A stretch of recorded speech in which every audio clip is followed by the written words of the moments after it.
I woke up that Monday to the sound of seagulls and a faint flapping noise like paper slapping against fiberglass.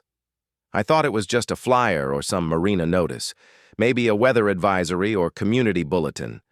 But when I opened the hatch and stepped onto the deck of my sailboat, my home for the past 3 years, I froze. There, taped to the railing of my cabin door with painter's tape, was a bright red notice. All caps. Comic Sans font, which should be a crime in itself. Mandatory relocation notice. 48 hours. The vessel occupying slip Duckbird 27 must be removed to accommodate community fishing access. Failure to comply will result in enforcement action. Signed, with a heavy flourish, Charlotte Wallace, HOA President, Riverside Commons.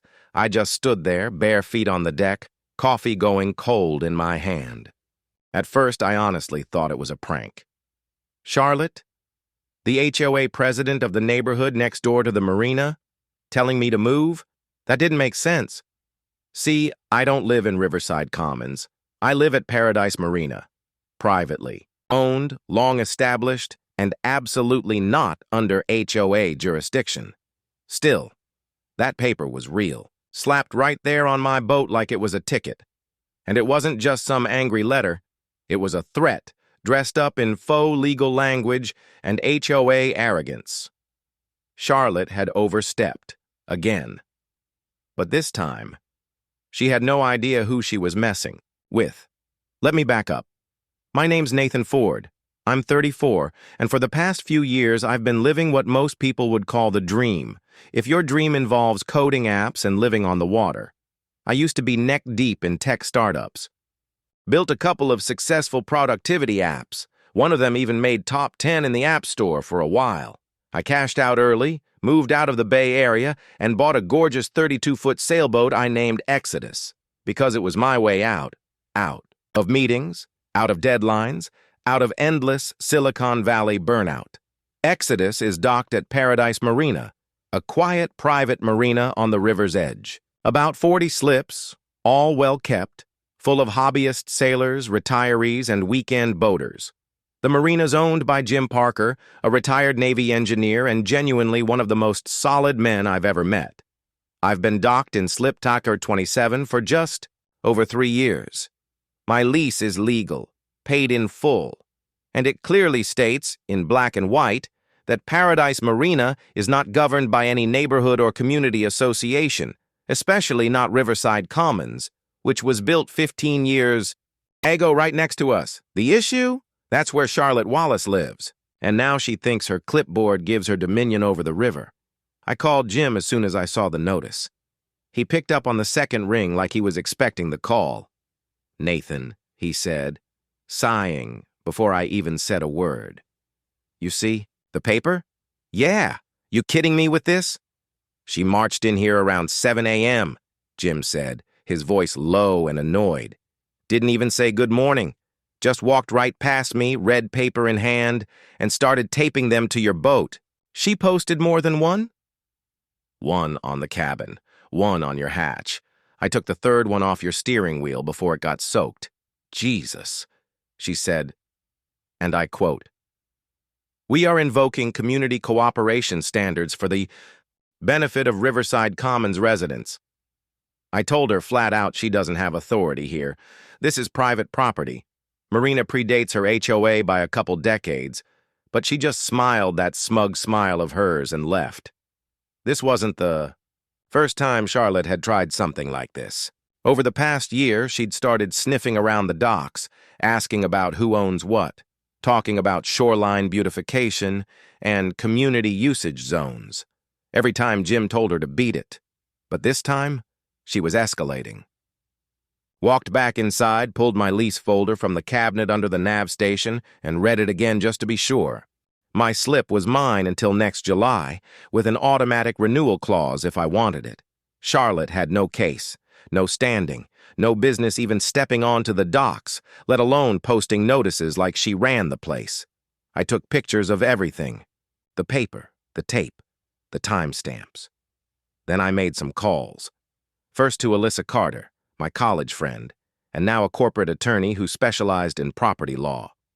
Second to a neighbor 2 slips down, Ray, who was already outside polishing his hull. "You see Charlotte this morning?" I asked him. "Yeah, she strutted down like she owned the place. Had a whole stack of those red notices. But I thought they were some Marina thing until I saw the HOA stamp. She post one on yours?" "Hell no," Ray said, shaking his head. "She only hit your boat. Guess she's got a bone to pick with you." I knew why. Last month, she asked Jim to consider reserving 3 slips for the HOA's weekend fishing club. Jim politely declined. I happened to be nearby and may have laughed a little too loudly. I guess that made me a target. Later that afternoon, Jim walked down to my slip. He looked tired, nervous. "She came back," he said quietly. "Let me guess. More papers?" "She brought 2 other board members from the HOA, said they were here on behalf of the community. They started measuring the distance from your boat to the shoreline. Took pictures. One of them had a damn clipboard and was writing things down like they were city inspectors. You tell them to leave?" I did. They refused. That's when I realized this wasn't just about my boat. This was about control. Charlotte wanted the Marina, or at least she wanted it under her thumb. And if she couldn't do it legally, she'd use pressure, intimidation, and showmanship. But this was her mistake. Because I wasn't just a guy living on a boat. I had cash, I had contracts, I had contacts, and I was about to show her exactly what that meant. That night, as I sat below deck reviewing my documents and listening to the gentle creak of the dock lines, I started sketching a plan. Charlotte thought she could harass me into leaving. She had no idea that I was about to do the one thing she never expected. I wasn't going to fight her from the dock. I was going to take the whole damn dock away from her. Stick around, because when someone tries to evict you from your boat and you end up owning the Marina instead, that's when the real story begins. The red notice was gone by the next morning. I'd peeled it off and stuffed it in a Ziploc bag for evidence, but the pressure hadn't gone anywhere. When I stepped off the boat with my thermos of black coffee, the first thing I noticed was Charlotte standing at the far end of the dock with a pair of binoculars. Binoculars. She was wearing her usual power walk uniform, blazer over a t-shirt, clipboard tucked under her arm, and a Bluetooth headset in her ear like she was on a mission. From Homeland Security, she didn't look at me, just stood there, scanning the Marina, pretending she wasn't staring right at slip 27 Ray. 2 slips down, muttered, "Jesus, is she nesting here now?" "Feels like it," I said, stepping onto the dock. "Next week she'll show up with a lawn chair and a foghorn." Charlotte was starting her enhanced monitoring. I'd heard the phrase before, HOA code for constant, unwanted presence. She was escalating, even though she knew she had no legal ground, and I could feel it, like a pressure change in the atmosphere. Something was coming. I met Alyssa that morning on a video call. She sat in her downtown office sipping matcha out of a branded law firm mug, flipping through PDFs I'd sent her. "Okay," she said, adjusting her glasses. "Your lease is airtight. Paradise Marina is a registered private business, not bound by HOA jurisdiction. Her notice? Meaningless. Any enforcement attempt on her part is harassment. Plain and simple." "Then what's her move?" I asked. "Why do all this if it's a losing battle?" Alyssa leaned back. "Control, reputation, probably ego. People like Charlotte don't stop just because they're wrong. They double down, expect more pressure, not less. I already was." By noon, 3 HOA board members showed up and started handing out laminated flyers to anyone walking by the public walkway near the shoreline. They read, "Notice to community. The Riverside Commons HOA is currently working to restore the peaceful enjoyment of our waterfront by addressing unsanctioned vessel encroachment. Thank you for your patience and cooperation as we reclaim our shared resources." Reclaim? They were treating this like some colonial crusade. Jim stormed down from his office with one of the flyers crumpled in his fist. "This is harassment," he growled. They're on my property again, handing out propaganda. I told them they're trespassing. They said, the people have a right to be informed. What did you say? I told them the only right they have is to leave before I call the sheriff. But they didn't care. Charlotte had weaponized a strategy I recognized from Silicon Valley startup wars: narrative dominance. If you can't win legally, make it look like you're protecting the people, and bully the opponent with public perception. Only this wasn't a tech boardroom. This was my home. That night, the Marina went dark, literally. I was halfway through cooking dinner, onions sizzling, rice steaming, when the lights flickered, then cut out completely. I stepped out with a flashlight and scanned the dock. The whole row of slips was dark. No power. I walked up to Jim's office. He was sitting behind the counter, red-faced, staring at his laptop like it had betrayed him. Charlotte got to the utility company, he said quietly. Told them there was unauthorized electrical usage linked to non-residential activity. Claimed your slip was operating as a business. That's a lie. I know it is, Jim said, but they flagged my account. Now I have to file formal documentation to restore power. They said it could take up to 5 business days. Water too? He nodded. They sent a health department complaint, claimed your boat was leaking waste into the river. You've seen my sanitation system. It's cleaner than half the restaurants in town. Jim looked defeated. She said if I didn't cooperate, she'd organize a boycott. Said she'd ruin me on every online review site and file with the zoning board about supposed fire hazards on the docks. He rubbed his face. Nathan, Carol's cancer's back. The treatment is brutal. We're barely getting by as is. I can't have her fighting a legal war while I lose my income. My stomach sank. Charlotte wasn't just targeting me anymore. She was using Jim, his livelihood, his wife's health, as collateral. That crossed every line. For the next few days, I lived like it was the 1800s. No power, no running water, no refrigeration. I boiled water on a camp stove, used solar panels to charge my laptop and phone, and bathed using bottled jugs and a bucket. Every day, Charlotte's people walked by, snapping photos of my boat, measuring distances, whispering, smirking. One woman stood for 15 minutes pretending to read a book while aiming her phone at my deck like a security camera.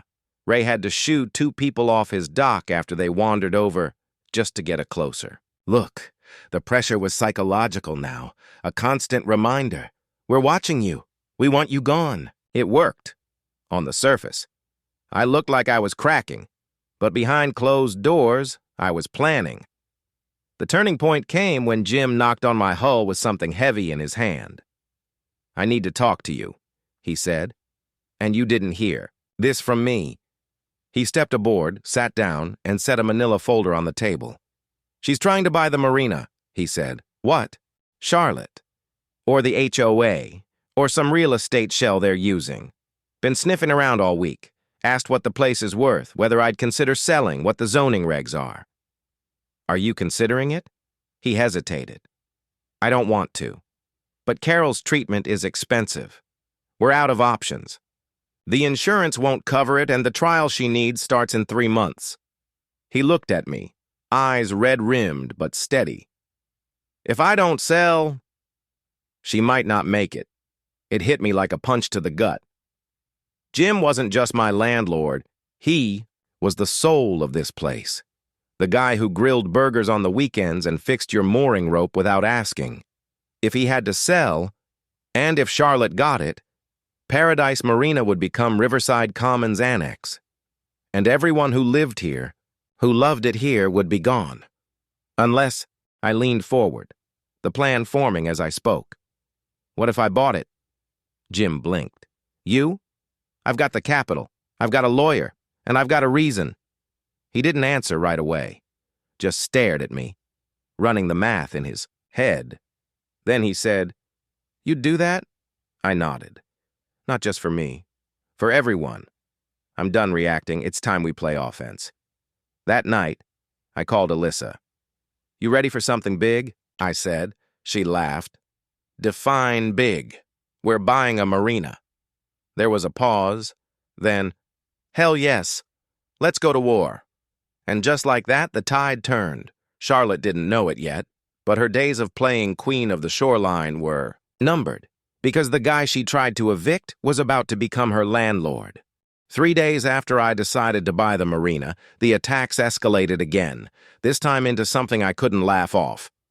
At 3:12 a.m., I woke up to the subtle, sickening sway of the boat moving, but not in the natural rhythm of river current.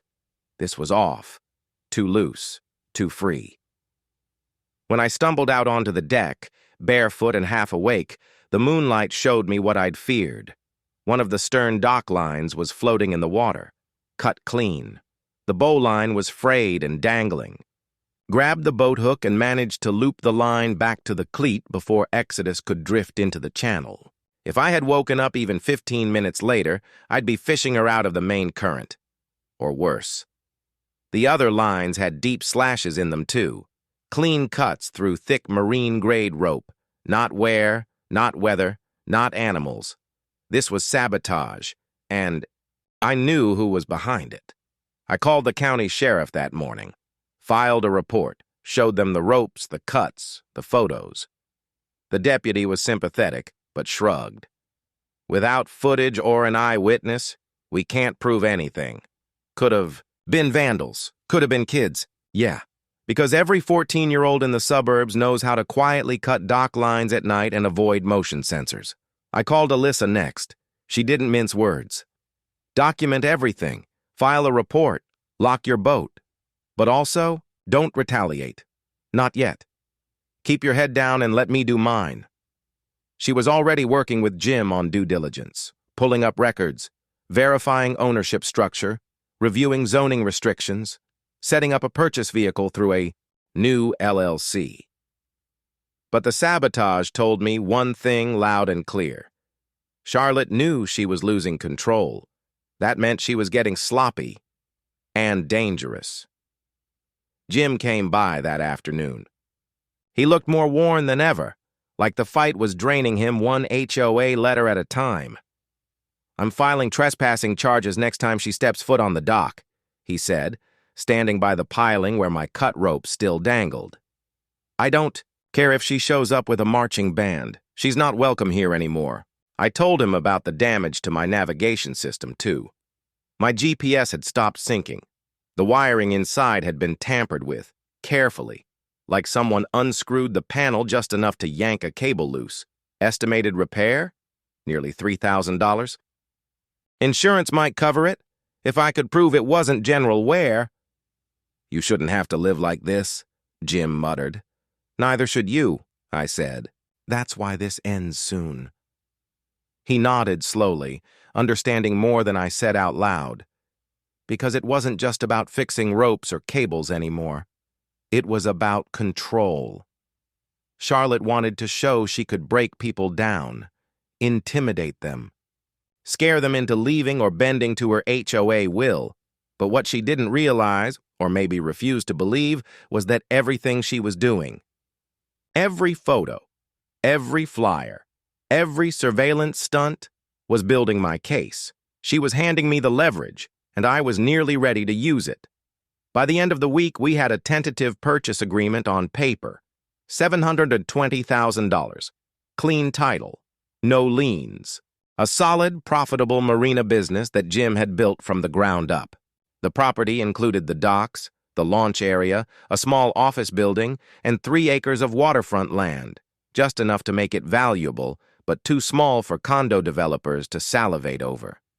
Alyssa handled the paperwork like a machine. "We'll finalize this in 10 days, Max," she said over the phone. "We're moving quick. And when it's done, you'll have full legal control. HOA can bark all they want, but they'll be barking at the fence." I started laying low. Let Charlotte think she was winning. She escalated in predictable ways. Day 6. Another anonymous complaint to the county health board, this time claiming my boat was leaking toxic waste into the water. A health inspector came by. He stepped aboard, checked my sealed marine sanitation system, then laughed out loud. "This is cleaner than my office bathroom," he said. "You're fine." Day 7. One of Charlotte's lieutenants, some guy named Leonard, started holding HOA awareness meetings in the parking lot of Riverside Commons, handing out more flyers, claiming the marina was a threat to property values. My favorite line? "The continued presence of this vessel presents a visual and emotional disruption to the aesthetic continuity of the Riverside Commons shoreline experience." What the hell does that even mean? Day 9. They tried the nuclear option. Charlotte sent certified letters to every slip renter in the marina, demanding they terminate their leases and withhold payment until compliance with community standards is verified. It backfired beautifully. Ray walked over, waving the letter like a joke. "Does she think we're stupid?" he said. "I've been docked here for 5 years. I'm not paying HOA fees. I pay Jim. Always have." Half the boat owners gathered that night near the main dock for an impromptu meeting. I stayed quiet, mostly listening, but the mood was clear. They were tired of the games. Tired of the harassment. Tired of Charlotte. That night, as I sat on my deck eating instant noodles by battery lantern light, I got a text from Jim. She made her final offer, $620K, said HOA would purchase and restore peace to the shoreline. I declined. He added, "Hope you're still in this." I replied instantly, "I'm not just in this. I'm going to finish it." The next morning, I wired the deposit to Alyssa's office. The final sale was locked in. We were set to close. That Friday, I didn't tell anyone yet. Not Jim. Not the marina renters. Not even Ray. I wanted Charlotte to feel secure for just a little longer, because the moment I signed those papers, her fantasy world, where she could threaten, fine, and strong-arm people like a medieval land baron, was going to collapse. That evening, I walked through the community center lot just to see if Charlotte was around. She was, standing with 2 board members by the gazebo, laughing, sipping from a paper cup like she'd just wrapped up a TED Talk. I stood at the edge of the parking lot and made eye contact, just enough to make her uncomfortable. She gave me a thin-lipped smile and turned away. She thought she'd won, thought the cold showers, the sabotage, the public shaming had worked. She had no clue she was standing across from the guy who was about to evict her permanently. That night, I slept better than I had in weeks, because in less than 72 hours, Charlotte's power play wouldn't just be over, it would be owned. The closing took less than 30 minutes. At 2 p.m., sharp on a Friday afternoon, I sat in Alyssa's glass-walled law office with a pen in one hand and ownership documents in the other. Jim sat across from me, visibly exhausted but relieved. His wife, Carol, was beginning her treatment the following Monday. He needed this win. We both did. "I never thought I'd be selling the marina like this," Jim said, voice low but steady. "But I can't think of anyone I'd trust more to. Take it over." "Trust me," I said, sliding the signed agreement across the table. "You're not losing anything. You're staying on as manager. Same paycheck, full health benefits, and you don't have to deal with HOA goons anymore. You're just passing the keys to someone who isn't afraid to slam the door shut." He gave me a nod that said more than words could. We shook hands. The deal was done. Just like that, I owned Paradise Marina, docks, office, shoreline, and all. Charlotte had spent the last month trying to evict me from my slip, and now I legally owned the slip, along with every other one. I didn't waste time. That same evening, I called an emergency meeting for all slip renters. Word had already spread. Rumors fly fast when dock gossip is involved. So when I walked up to the marina's main deck, there were already 30-plus boaters gathered, waiting. They looked tense, curious. A few looked hopeful. A few looked like they hadn't slept in a week, thanks to Charlotte's enhanced monitoring program. I stood up on a weathered picnic table, took a breath, and gave them the announcement I'd waited weeks to say. As of this afternoon, I am the new legal owner of Paradise Marina. The crowd froze. then erupted into cheers. I held up a hand. All current leases will be honored. Nobody's being kicked out. Nobody's being charged more. But I'll be making a few very specific changes to policy. That quieted the room. First and foremost, effective immediately, the Riverside Commons HOA Fishing Club no longer has any special arrangements with this marina. Their storage privileges are revoked. Their scheduled weekend access to dock space is canceled, and if any HOA member shows up trying to enforce a made-up regulation, I pulled out a printed notice from my backpack, drafted by Alyssa herself. Notice of trespass and termination of access rights. Riverside Commons HOA and its affiliates are no longer recognized as having any standing, access rights, or authority over Paradise Marina property. I held it up like a trophy. They'll be receiving this by certified mail tomorrow. And Charlotte? She'll be reading it in person. Ray let out a loud whoop. Others applauded, laughed, clapped backs. One elderly man stood up and said, "You just did what we've been dreaming about for years." About 45 minutes later, I saw Charlotte storming across the gravel parking lot with her clipboard under one arm and her phone already recording. She was flanked by two of her usual cronies, Leonard, the HOA treasurer, and Martha, the one who always called herself a voice of calm while spreading paranoia on Nextdoor. I didn't wait for her to speak. "Good evening," I said calmly, walking up with Jim and Ray behind me. "You're trespassing." Charlotte blinked. "Excuse me?" I handed her the notice. "This marina is now privately owned under new management. All previous accommodations with the Riverside Commons HOA have been terminated." She unfolded the paper slowly, scanned it, then looked up, stunned. "This can't be real." "It's real," I said. "Signed this afternoon. Paradise Marina LLC is now mine. You're welcome to verify the deed. Public record." You bought the marina? You bought it to spite me?" "No," I said, stepping just a little closer. "I bought it to stop you." Charlotte's face went through 5 expressions in 5 seconds. Anger, shock, denial, confusion, then back to anger. "You can't just revoke HOA rights." "You never had any," Jim cut in calmly. "Your club's access was a courtesy, not a contract." Leonard stepped forward. "This is outrageous. We'll sue." "Please do," Alyssa said from behind me. I hadn't told Charlotte my lawyer would be present, but Alyssa knew how to make an entrance. I love when bullies walk into court with nothing but a clipboard and a bad attitude. Charlotte opened her mouth to fire back, but I cut her off. "You have 30 days to remove any and all HOA property from the premises. If anything remains after that, it will be considered abandoned and disposed of accordingly. That includes your coolers, your folding chairs, your ridiculous HOA members-only signage on dock railings, and anything else you installed without permission. You can't just—" I just did.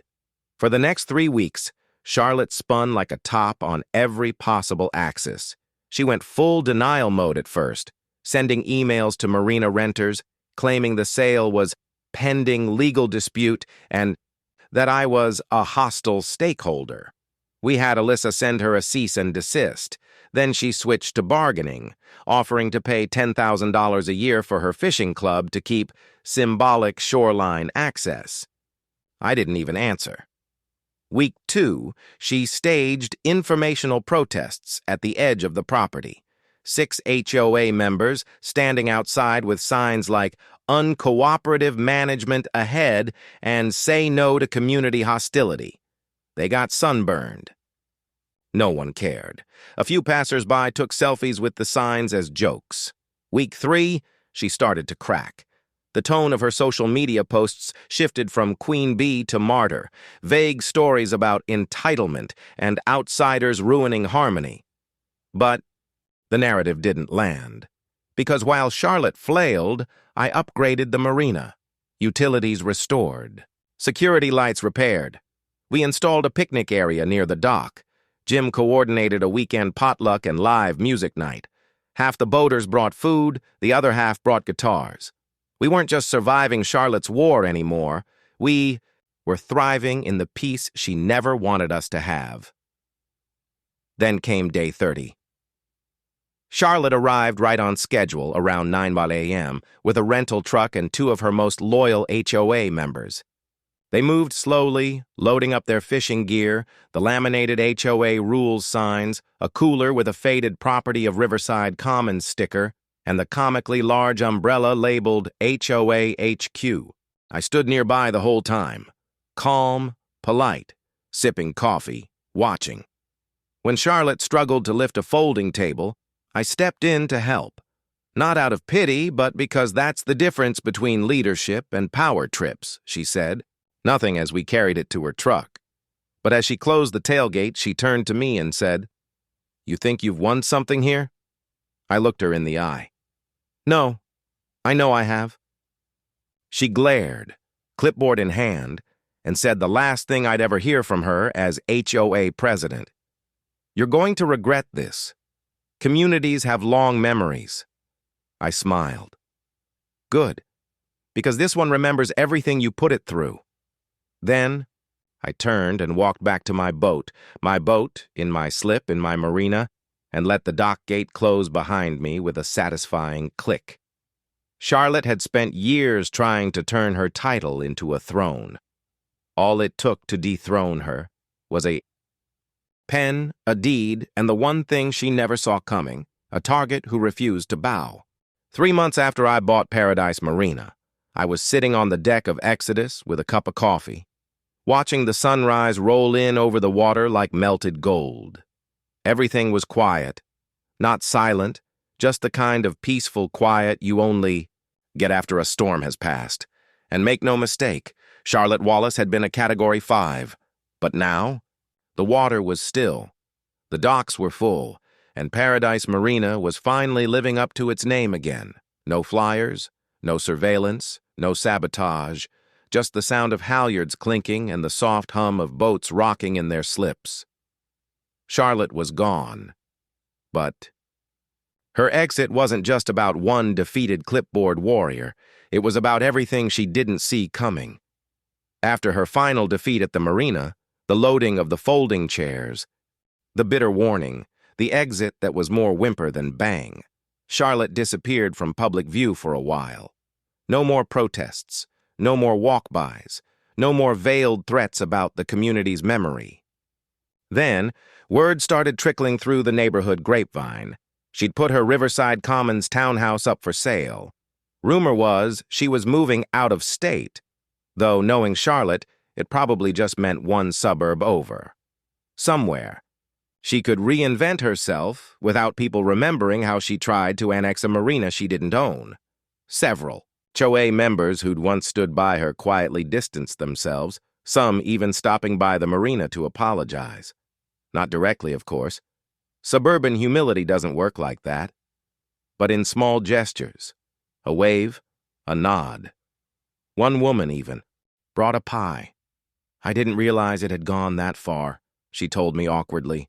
"It did," I said, "but it's done now." And it was. Not just done, resolved. The marina was thriving. After taking full ownership, I made improvements. But not the flashy kind. Nothing to gentrify it, nothing to make it boutique, just clean, practical upgrades. New LED dock lights, security cameras, quietly installed, not advertised, free Wi-Fi in the common area.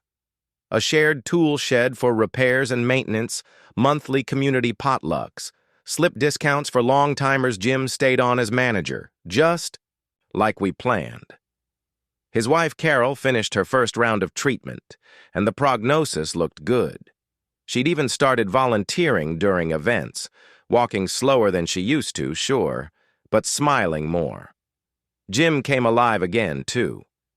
The man who'd once looked 10 years older was suddenly organizing regattas, hosting Saturday night BBQs, and helping teenage kids learn how to tie knots and work engines. Paradise Marina had gone from just another boat dock to something people talked about. Not loudly, not in headlines, but in the kind of quiet word of mouth that fills every slip, brings old customers back and builds wait lists that stretch for months, We had 42 slips. We had 48 people asking to rent. And Charlotte? She never came back, though I heard stories. One Sunday afternoon, Ray knocked on my hull holding a pair of binoculars. "You're not going to believe this," he said. She was parked across the river in a beige Nissan. Just sitting there for an hour. Didn't get out. Just watching. "Let her watch," I said, sipping my coffee. "She doesn't have keys anymore." We all chuckled, but inside I knew what that really meant. Charlotte wasn't watching the Marina. She was watching what power looked like when it wasn't abused. And that's a kind of punishment no HOA fine or vote could deliver. Alyssa, of course, was thrilled. She got invited to speak at a few legal panels after the story made its rounds on a few online boating forums. Marina Lawfare, they called it. She even pitched the idea of writing a book together. Dock Wars, How to Sink HOA Tyrants Without Getting Wet. We laughed about it. Maybe one day. For now, I had no plans to cash in on the story. I didn't do it for clicks or clout or court drama.